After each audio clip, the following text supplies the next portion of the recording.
Šiandien antrą kartą rinkosi pedagogai ir tėveliai į diskusiją dėl pradinės mokyklos patalpų, taip pat matėme atvyko ir valdžios atstovai. Tai kaip šiandieną sekėsi diskutuoti, kokie buvo priimti sprendimai? Sprendimai nebuvo priimti, tiesiog šiandien išgirdom valdžios atstovų pamąstymus, dar nuomonė nesuformuota. Aiškiai yra tik tai gyventojų, darbuotojų nuomonė, aiškus poreikis, kad žmonės jaučia neteisingumą padarytą, klaidas ryškės ankstesnių valdžios sprendimų ir žmonės reikalauja tas klaidas ištaisyti ir grąžinti mokyklą ten, kur jinai ir buvo.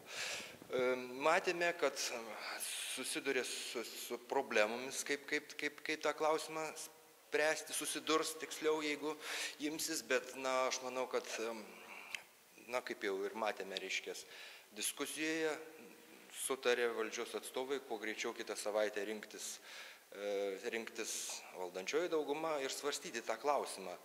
Ir reikės stebėti situaciją, o gyventojams reikia nusiteikti būti pasiruošusiems, kaip sakant, tą poziciją išlaikyti. Ir tiesiog stebėsim. Dabar sunku kažką tai sakyti, tiesiog viskas yra procese ir matysim, kaip čia bus toliau. Jūsų nuomonė, kodėl apskritai įvyko toks dalykas, kaip ta laikinumas virto kaip ir amžinybė? Tai čia, kaip sakant, praktikoje netgi taip sakoma, laikinumas, amžinumas.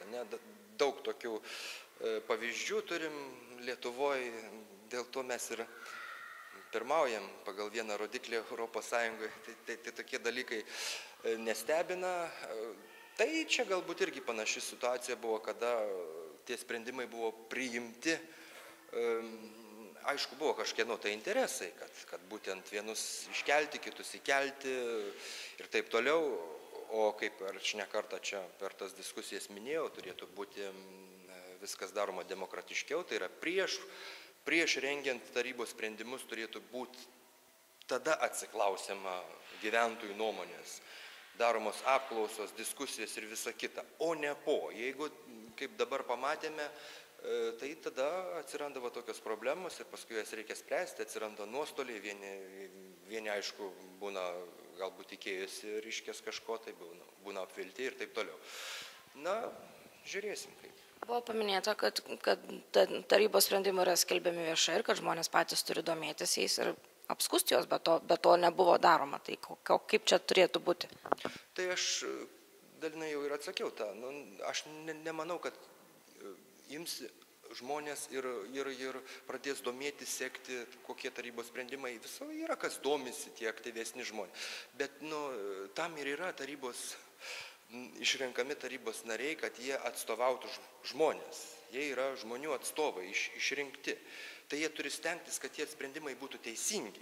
O kad jie būtų teisingi, tai vietos savivaldos įstatymai yra numatyti principai, kaip elgtis. O elgtis, kaip jau ir minėjau, reikia prieš formuojant sprendimus bendrauti su bendruomenėmis, su gyventojais ir taip toliau. O ne po, aš padariau, tu nepastebėjai ir įsiteisino ir visa kita. Tai yra nesąžininga paprasčiausiai gyventojų atžvilgių. Taip netgi ir sakyti, kad pražiūrėjo patys kalti. Tai ko gero, tikitės geriausia, kad viskas bus atstatyta? Aš manau, kad yra galimybė, kaip sakant, yra viltis. Aš sakyčiau, jeigu nieko nedarysi, tai 100% nieko ir nebus. O kai pradedi kažką tai daryti, tai tada bent jau atsiranda galimybė. Kaip bus, pamatysim.